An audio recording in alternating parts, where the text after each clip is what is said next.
what my secret is. I just smile and say, follow me. I'm sitting on top of the world, on top of the world. Life's too short not to really live. I got a big heart, I can let you in. I'm sitting on top of the world, on top of the world. Hi, and welcome back to Toxic Bliss, Surviving Narcissism with me, Awen Reese. My birthday had been at the end of July, and it passed without notice. My mom had called, of course, and Maggie and Eddie both said happy birthday, but Mike explained that he didn't do birthdays, so don't expect anything from him. He also didn't like any other holidays, so I should prepare for that. I didn't give it a lot of thought at the time, because I figured he was just in a grumpy mood and didn't have any money to get me a gift and felt embarrassed about it. I was wrong, yet again, of course. We were going to get back on track with our story today. It was now late August of 2000. Eddie and Maggie and I had been living with Mike and his wife Tina for close to 2 months, and we had settled into somewhat of a routine. Eddie was working at a hardware store, and Mike had just found another day laborer job. Tina was very pregnant. Maggie and Bella were just about to start school, and I was wondering how we were going to make it all under one roof until a new apartment became available. We only had a few months to come up with a deposit for the new apartment, and Mike was going to have to help with that. He should have covered the whole thing, but he didn't have any money, and I wasn't sure how much he'd be making at his new job. I decided it was time to talk about it so that we could have a plan in place. Turns out that was another phenomenally bad idea. Who knew? I had mentioned to Mike that I was getting our budget in order for the new apartment, and wondered if he wanted to go over it with me so he'd know what the plan was. Budget? What? We don't even have a new apartment yet. I worked 1 day this week and you're already after my paycheck? Oh no, that is not how this is going to work. I lost it. I was sick to death of his random angry outbursts over nothing. I was tired of walking on eggshells around him constantly because I never knew what might set him off.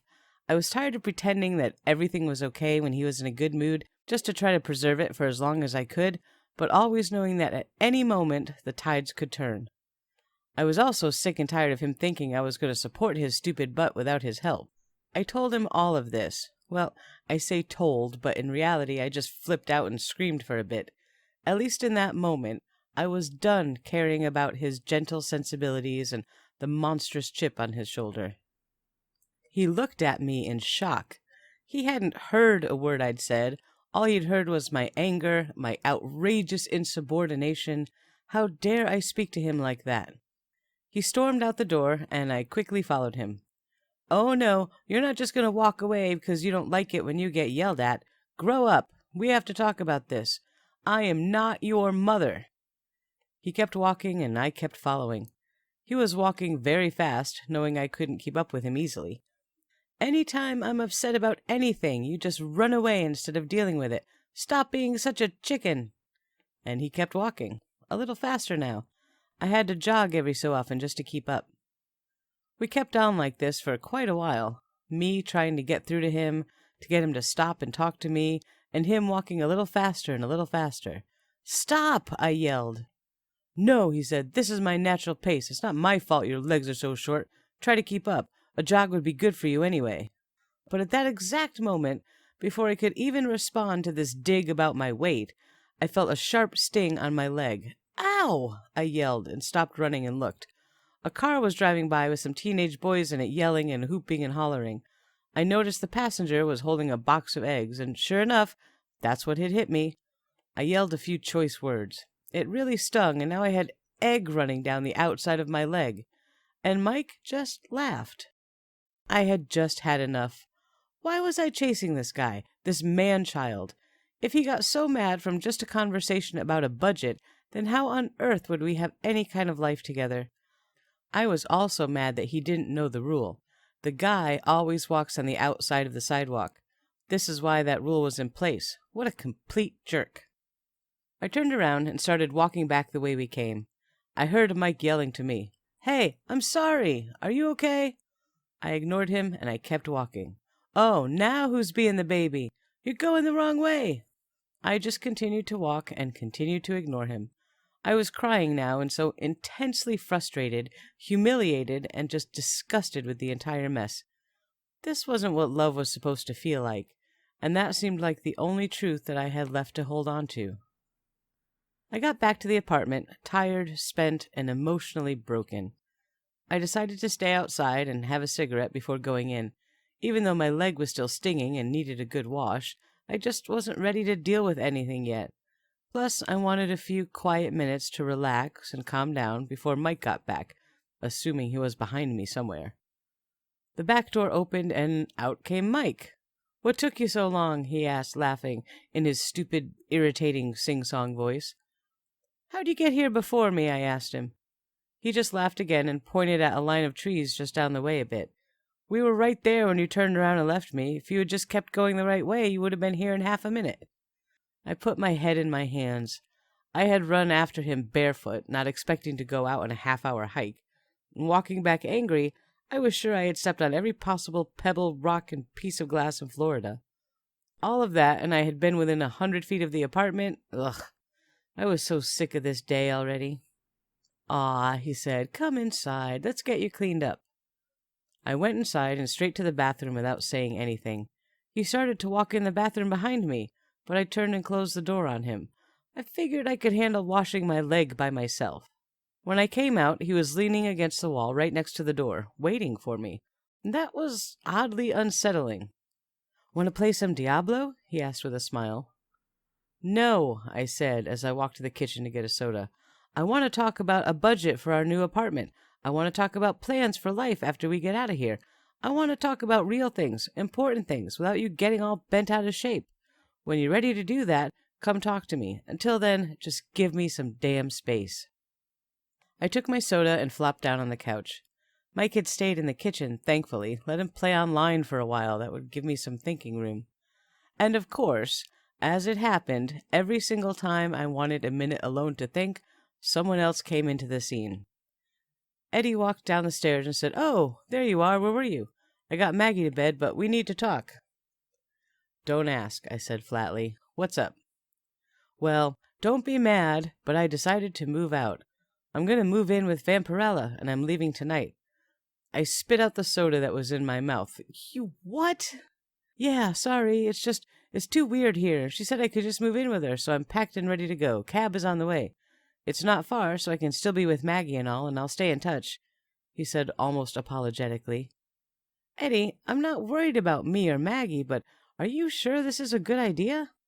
He nodded. "Yeah, I don't see why not." "Well, okay then. But did you explain this to Maggie? We should have talked to her together about it before it happened." He said they had a long talk and she was fine and he'd see her tomorrow after work. I just shook my head. This was all too much. He said bye and left. Mike, of course, was eavesdropping and came in and said, "Well, one down, one to go." "What?" I asked him. "One of our spouses down. Now we just have Tina left." And I shot him a "please shut up" face, but he misread it. He sat down next to me and put an arm around me. "Are you okay?" he asked, almost sincerely. "I'm fine." I stood up and went back outside to my thinking spot. I sat out there for about an hour, blessedly alone. My head was a complete train wreck, as my life had become. What was I doing here? How did I let all of this happen? There wasn't any fixing to be done, and I felt utterly alone and completely stuck. I wanted out. I wanted to roll back the clock about 2 months and make different choices. But alas, life doesn't work that way. Mike came out and said that he was sorry to interrupt, but Eddie was on the phone for me. "Eddie? What? He just left. What was he calling for already?" Mike shrugged and handed me the phone. "Hi, Eddie. What's up?" I asked. "Can I come back? I don't know what to do." He was crying. "What happened? What's wrong?" "I got to her house, and I knocked on the door, and some guy answered. He said he was her husband, and I needed to leave or he'd kill me, and never to talk to his wife again. I don't know what happened. She never said she was married. What am I supposed to do?" "Wait, Eddie, are you sure you were at the right house?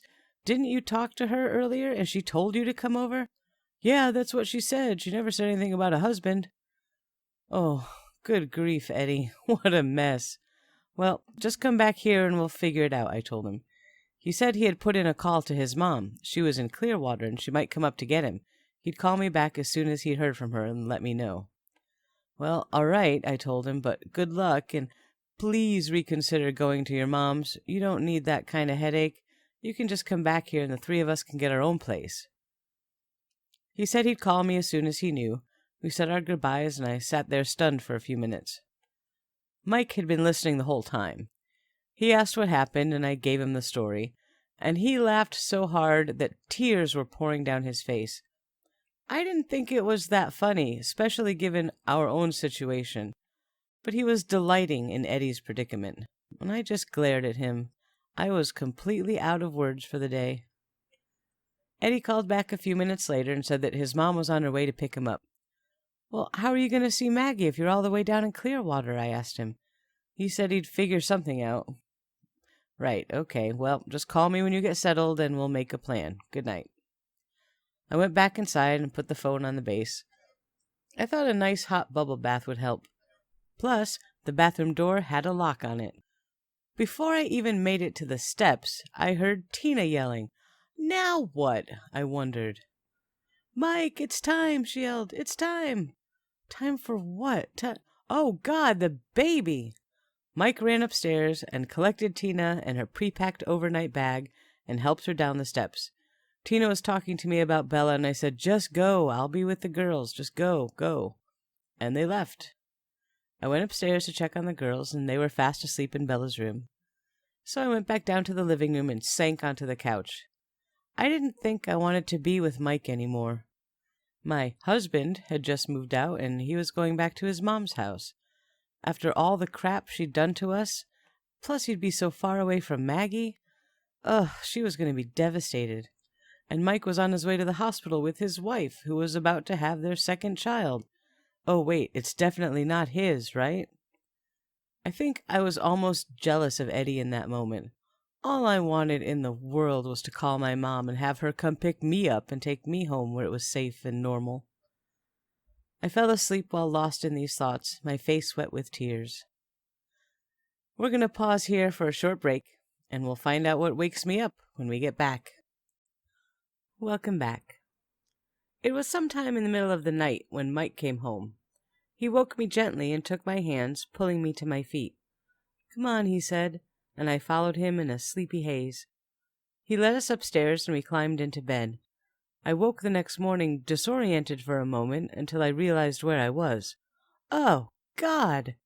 I woke Mike as I scrambled out of bed and pulled my clothes on. What are you doing here? Why aren't you at the hospital? Ugh, why did you bring me up here last night? Gross! Morning, sunshine, he said, laughing. Because this was all so funny, right? I went downstairs to find the girls already up and watching cartoons on TV. Bella asked where her mom was, and I explained, and she got super excited. I told them to go play for a bit, and I'd have breakfast ready in a few minutes. Mike came down the stairs just a minute later. He explained that Tina wasn't ready to have the baby last night, so he decided to come home and get some sleep. The nurses would call when it was time, and he would head back. You should go be with her, I told him. But why? He asked. Because she's about to have your baby. He laughed again. It's not mine, I swear. So? That doesn't even matter right now. Go be with her. But he refused. I gave up and returned to breakfast. After we ate and cleared up, Mike asked if we should take the girls to the pool for the day. We can't go to the pool, I said. You need to be near a phone. Geez. Is this what you're going to do to me if we have a baby? Oh, honey, no. No. Aw, is that what you're worried about? Oh my gosh, come here, sweetheart, he said as he wrapped his arms around me and petted my hair. I love you. I don't love Tina anymore, and I swear it's not my baby. You are totally different. Oh, honey, oh, baby, don't ever worry about that. I will be at your side the whole way, I promise, okay? There was something so convincing about these performances that I'll never truly understand. I know that part of it was my desire to believe it, but that wasn't the whole story. He was so very good at this. We stayed inside all afternoon, waiting for the phone to ring, be it Eddie or the hospital. We played some kid-friendly video games with the girls, we had an indoor picnic lunch, and I did some laundry. It was actually kind of nice. This is what I could imagine our life being like eventually. He seemed happy, relaxed, and content. The girls fully enjoyed his attention all day, and he reciprocated their joy fully. I couldn't help but smile. Then the phone rang. I could hear Tina's voice from across the room. She was yelling. He was snappish and irritated with her.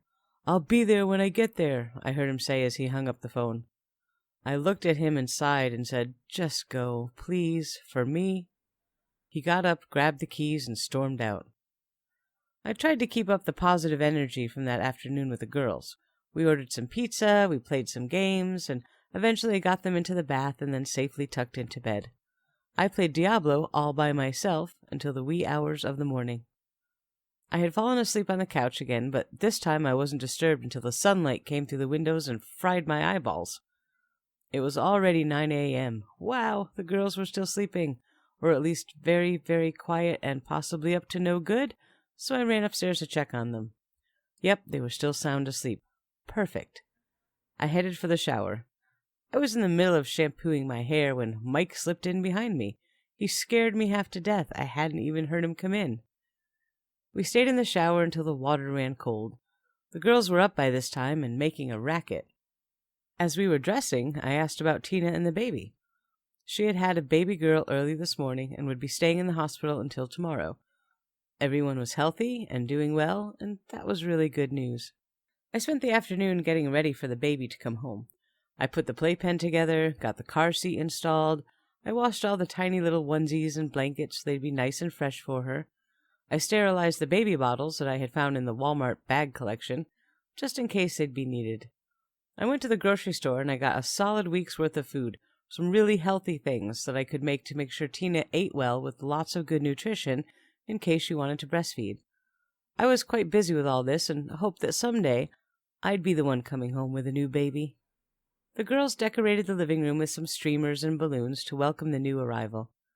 I tried to get Mike to go back to the hospital for a visit at least, or maybe even take Bella to meet her new sister, but he wanted no part of it. I didn't push it, because we'd had a great day and I didn't want to spark another outburst. Mike invited me up to his room again that night, but this time, fully awake and in control of my faculties, I declined. He spent the night in the living room with me instead. I could live with that. The next morning came and Mike rushed off to get Tina and the baby.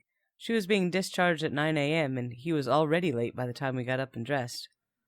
They came home and we all congregated in the living room so the girls could meet the new baby. After a short time, Tina took the baby and disappeared upstairs with Mike. I felt awkward in a way that words cannot express. Things got easier in the coming days. The girls had started school, so there was some structure and routine to the day. Tina basically just stayed upstairs, but seemed grateful for the help. I would wash and sterilize the bottles, I'd cook for everyone, do the dishes, laundry, take care of the baby whenever Tina needed a shower or something. It was still awkward, but less so, given that Tina felt entirely comfortable having me care for her new infant. One night she asked if I would babysit so her and Mike could go out on a date. I agreed and worked very hard to stay in control of my facial expression. They went out, and I played house again with the girls, all three of them. It wasn't an unpleasant evening, all things considered. Things continued much the same way for the next month. I had learned a few of the triggers that set off Mike's meltdowns, and had managed to avoid many of them. As long as I was going along with his version of reality, and not calling him out on anything he had done wrong, we were pretty much fine. Of course, this meant pretending to be perfectly happy as his live-in housekeeper, nanny, and mistress. Remember that couple that I had mentioned that lived nearby and had invited Mike and I to a cookout? Well, we hadn't made it for the first invite, but they asked me again, and we decided to go. Tina was all recovered from the birth, and I figured the baby was still too young for her to be feeding it milk duds, so it was probably safe to leave for a day. I made sure that everything she needed was there. She wasn't the most proactive person I'd ever met, and I'd left her the phone number of where we'd be in case there was an emergency. I was a little surprised at how concerned I was about leaving Tina alone with her own child, and Bella and Maggie to boot, but Tina really seemed as lost and unprepared for the world as the baby herself. We left and headed for the cookout. I was excited. This was the first time I had been out and about in a month at least without any children in tow. It felt great, and I put my fears and concerns behind me, and I was determined to have a good time. We arrived at their house and were ushered into the backyard, which consisted of an outdoor living space, complete with a cooking area, lots of tables, chairs, and a completely screened-in pool with a waterfall. Oh, this was great! It was a long greeting process, as I had met so many of the people at this party online, but had never seen them in person before. So I introduced myself and then introduced everyone to Mike, as most of them had heard all about the story, but had never talked to him before, online or otherwise. We sat down at a long table with a few people, and the hostess asked what we'd like to drink. Mike piped up. "Oh, she'll help you with that. Go help her get some drinks for everyone," he told me. I thought that was a little odd, but I went with it because that's what you do, so I went with our host to procure some beverages for everyone at the table. When I returned, I overheard a conversation Mike was having with Bill, the male half of the couple that I had become close to. Mike had said something about being between jobs at the moment, and Bill had replied that he was terribly sorry. That must be awful. And Mike didn't understand what he meant. He said, "Well, it's fine. I'll find something eventually, but I'm enjoying the time off." Bill said that he would be freaking out if it was him. He couldn't stand the thought of his family doing without because he was too lazy to work. I coughed and sputtered a bit at that, knowing how Mike would likely react, but to my great pleasure and astonishment, Mike just let it slide. Phew, bullet dodged for sure. Bill had gone over to the large outdoor grilling space and started cooking with a few other guys pitching in. A few people had jumped into the pool, and Mike decided that would be our best bet too. He stood up and motioned me toward the pool. I had the forethought to wear my bathing suit under my clothes, and I was really glad for that now. It only took a second to change, and I leaped eagerly into the water. Carol, our hostess, was sitting on the edge of the pool, and we were chatting with her while floating around in the water. She mentioned how much she loved the pool, and how her and Bill would go skinny dipping almost every night before bed. It was the best way to relax. Mike thought that was a great idea, and told me to take off my bathing suit. I splashed him playfully and told him he was crazy. Carol just laughed, assuming as I did that he was just joking. But he was not. "You want to ride home?" he said. "Take it off, or I'm leaving you here." I looked at him like he had completely lost his mind. "No," I said. "Of course I'm not taking off my bathing suit at a party full of people I'd only just met. Cut it out, Mike. That's not funny." Carol tried to intervene. She said, "You guys are free to spend the night here. We have a great guest room. You can go skinny dipping later after everyone leaves. That'll be fun." Mike was not interested. He splashed me right in the face, called me a baby, and swam away. I instantly teared up. Carol put a hand on my shoulder and said, "Come inside with me a second." I climbed out of the pool and wrapped in a giant towel that Carol handed me. She led me into the house and into her bedroom, and had signaled Bill on the way. He followed in after us. "Honey," she started as she moved my hair out of my face and tucked it behind my ear. "I've seen guys like this 100 times, and they're always trouble. Are you okay?" Bill came and sat down next to me. These two strangers, and their obvious concern for my well-being, on the heels of that exchange with Mike in the pool, kind of broke me. Have you ever had one of those moments where you've been keeping so much inside for so long, and then someone asks you, very caringly, if you're okay, and you just let loose the flood? That's what happened there. I started bawling like a baby. Bill asked Carol what happened in the pool, and she explained, while I cried like a 5-year-old. "Oh, God, one of those," he said. "Honey, has he hit you? Tell us, it's okay, we'll help you." "No, he hadn't," I explained.